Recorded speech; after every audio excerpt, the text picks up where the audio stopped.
अस्सलाम वालेकुम जी, welcome back to my channel. आज मैं शेयर करूंगी आप सभी के साथ मिक्स वेजिटेबल राइस की रेसिपी। वैसे भी समर्स हैं तो दिल चाहता है कोई हल्की फुल्की चीज़ लंच या डिनर में बनाई जाए, और सब्जियों का पुलाव तो खाने में बहुत ही मज़ेदार लगता है। इजी रेसिपी है, कम वक्त में तैयार होता है, लेकिन खाने में ये पुलाव बहुत ही मज़ेदार बन के तैयार होता है। चलिए फिर फटाफट से रेसिपी को बनाना स्टार्ट करते हैं।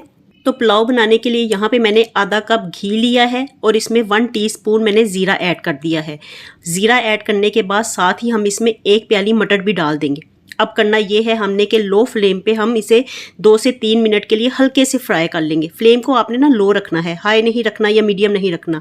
और अब इसमें हमने 1 प्याली चॉप की हुई गाजरें ऐड कर देनी है। गाजरों को हम मोटा मोटा चॉप करेंगे, बारीक चॉप ना कीजिएगा वरना फिर वो चावलों में दिखाई नहीं देंगी। और गाजरों को भी हम मटरों के साथ ही फ्राई कर लेंगे। इस दौरान फ्लेम को हमने मीडियम कर लेना है। पहले मटरों की दफ़ा हमने फ्लेम को लो रखना है, क्योंकि मटर एकदम से ना फूट पड़ते हैं, तो इसलिए हल्का सा फ्राई करने के लिए ना फ्लेम को हमने लो रखना है। चलिए गाजरों को भी मैंने मटरों के साथ ही सौते कर लिया है। और अब इसमें हमने एक बड़े साइज़ की शिमला मिर्च मोटी चॉप करके ऐड कर देनी है। शिमला मिर्च को भी हम इन दोनों चीज़ों के साथ ही सौते कर लेंगे। चलिए अब इसमें मैंने 1 टीस्पून नमक डाल दिया है सब्जियों के लिहाज से, बाकी नमक हम बाद में ऐड करेंगे।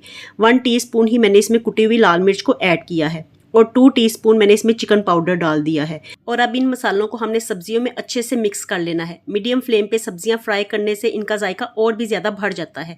चलिए अब इसमें मैंने 1 टेबलस्पून सिरका डाल दिया है। सिरका डालने से चावल बहुत ही ज़्यादा खिले खिले बनते हैं और जुड़ते नहीं हैं आपस में।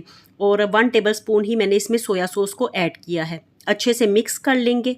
ये मिक्स वेजिटेबल राइस बहुत ही मज़ेदार बन के तैयार होते हैं। ना तो इसमें हमने कोई प्याज डाला है और ना ही कोई और मसाला ऐड किया है, लेकिन इसका जायका आपकी भूख को ज़रूर बढ़ा देगा। सिंपल सी इजी सी रेसिपी है, झटपट ये पुलाव बन के तैयार हो जाता है। चलिए अब इसमें ना मैंने चावल डाल दिए हैं। ये तकरीबन 2 गिलास चावल थे, जिन्हें मैंने आधा घंटा पहले पानी में भिगो के रखा हुआ था। चावल डालने के बाद अब हम इसमें मुनासिब पानी ऐड करेंगे। पानी आपने इतना ऐड करना है कि चावलों की सतह से 1 इंच पानी ऊपर होना चाहिए। अच्छे से एक दफ़ा मिक्स कर लेंगे और इस दौरान हमने नमक को देख लेना है। चेक करेंगे कि कितना नमक इसमें मज़ीद हमने डालना है। तो 1 टेबलस्पून मैंने इसमें नमक डाल दिया है और 1 टीस्पून मैंने इसमें पिसी हुई काली मिर्च को ऐड किया है। 1 टीस्पून इसमें गार्लिक पाउडर को ऐड करेंगे और 1 टीस्पून ही हम इसमें जिंजर पाउडर को ऐड करेंगे। और 1 प्याली भर के मैंने इसमें स्प्रिंग अनियंस ऐड कर दिए हैं और 3-4 हरी मिर्चें भी बारीक चॉप करके डाल दी हैं। चलिए ये सब चीज़ें डालने के बाद एक दफ़ा भर के हमने चम्मच लगा लेना है और उसके बाद दोबारा से अब इसमें चम्मच नहीं लगाएंगे। इनको इसी तरह से पकने देंगे, वरना फिर ना चावल टूट जाते हैं बार बार चम्मच लगाने से। और जब पानी खुश्क हो जाएगा तो तब हमने इसको दम पे रख देना है और हम तकरीबन इसे ना 12 मिनट का दम लगाएंगे। और देखिए ज़बरदस्त सा मिक्स वेजिटेबल पुलाव बन के तैयार हो गया है।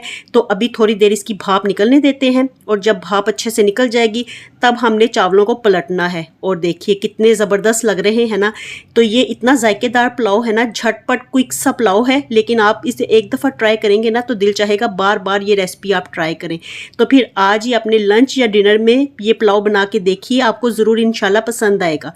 मिलती हूँ आपसे दोबारा नई और मज़ेदार सी रेसिपी के साथ। अल्लाह हाफिज़ एंड टेक केयर।